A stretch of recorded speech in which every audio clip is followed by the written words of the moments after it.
In this video, we're going to learn about effects and gradients in Figma. Today, we will design the search page together. So let's create the search page and learn shadows and gradients in this session.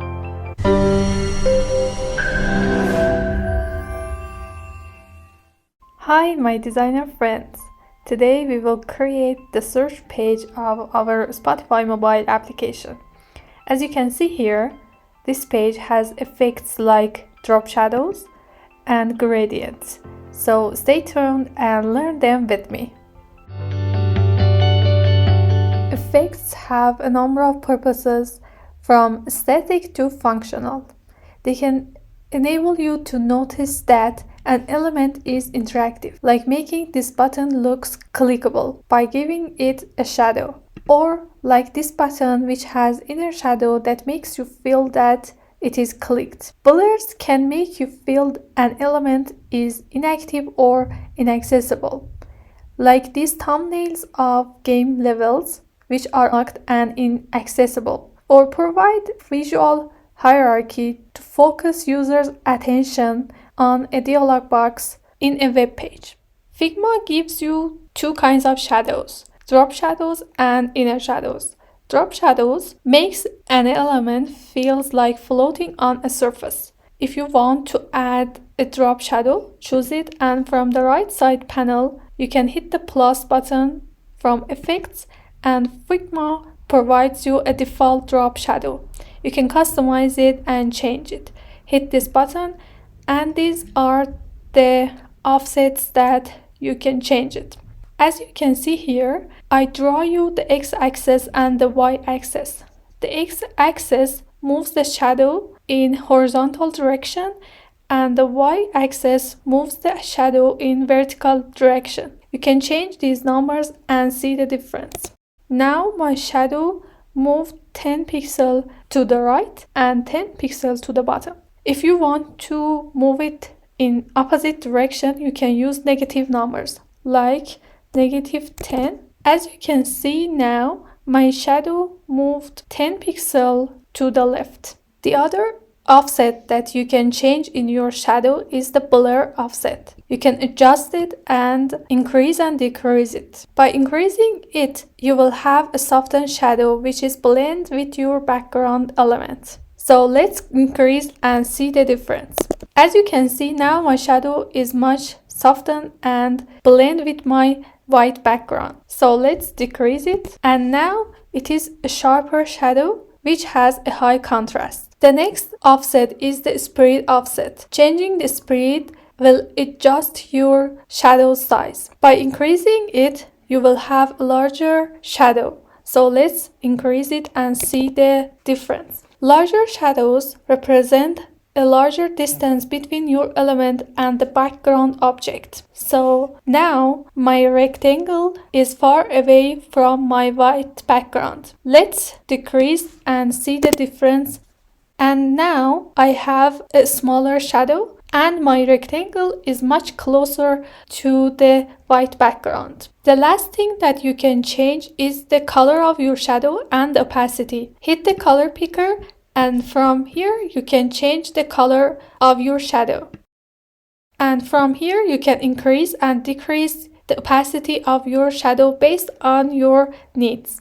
Now I think you are familiar with the shadows. Let's create our search page from Spotify mobile application. In the previous lesson, we learned how to create components in Figma. So if you didn't watch it, please check it out and learn how to create components. Components are a very powerful tool that you need to learn and use it through designing applications, websites, and so on. So to getting started designing the search page, we need to create its component first. As you can see, for each genres, we have a card that is repeated multiple times through the page. So we are going to design this component first and use it all over the page again. So let's duplicate this rectangle and create our component. As you can see here, we need to add these details to our component.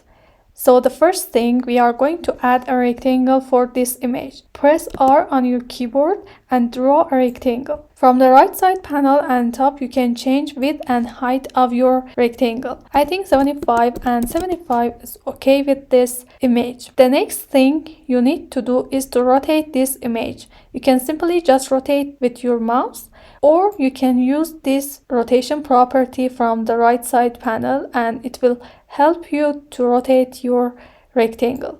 I'm going to put my rectangle over the image from Spotify mobile application and rotate this rectangle based on this image.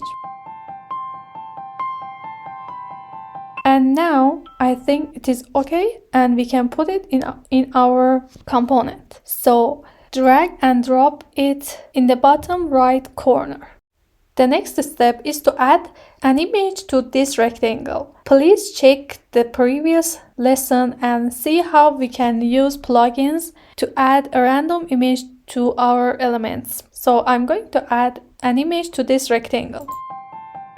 Okay, now it is time to add this shadow, as you can see here, to this image. From the right side panel, we need to add a drop shadow to this rectangle. So we are going to customize this shadow based on this image. As you can see here, the shadow is moved to the left and to the top directions. So I'm going to use negative numbers to x-axis and y-axis.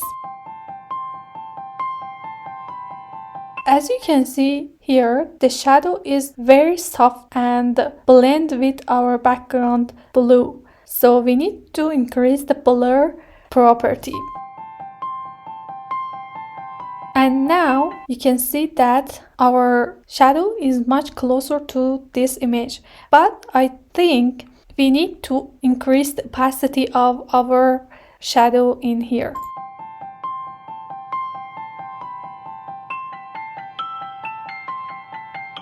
Okay, we are done and let's move to the next step. Our next step is to add a gradient to this background rectangle.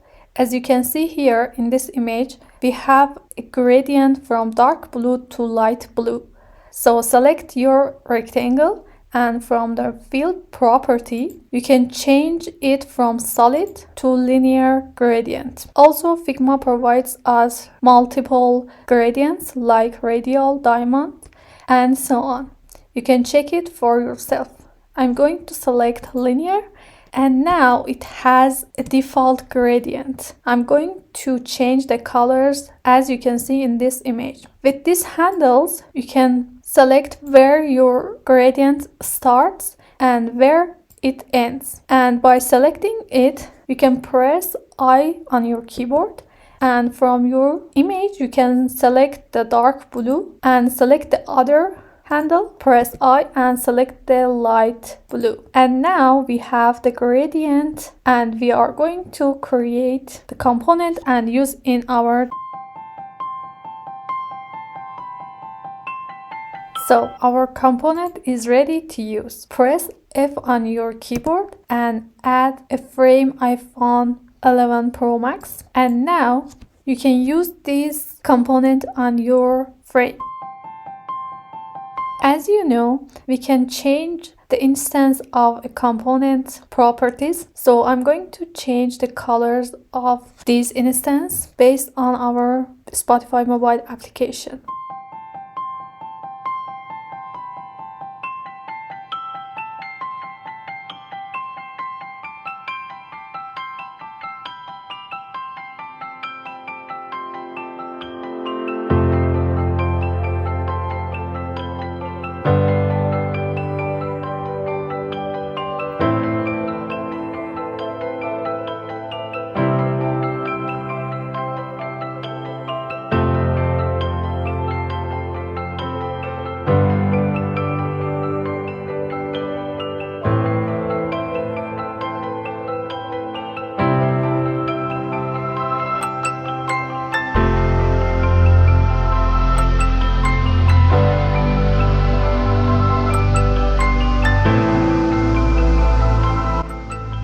Now our gradients are ready.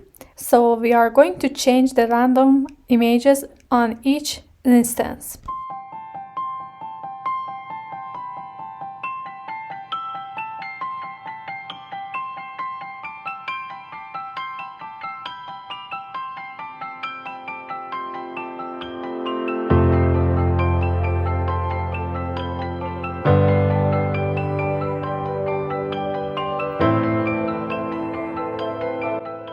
And now we can change the text too.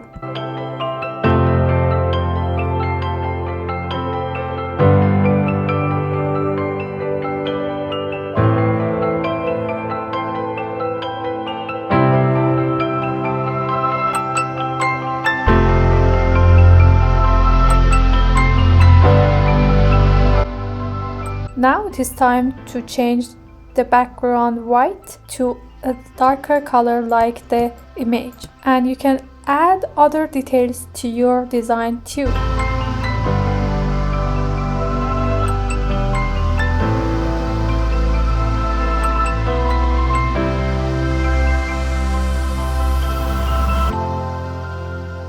We have created almost all of the search page, but this design will continue in the next lesson. Stay tuned.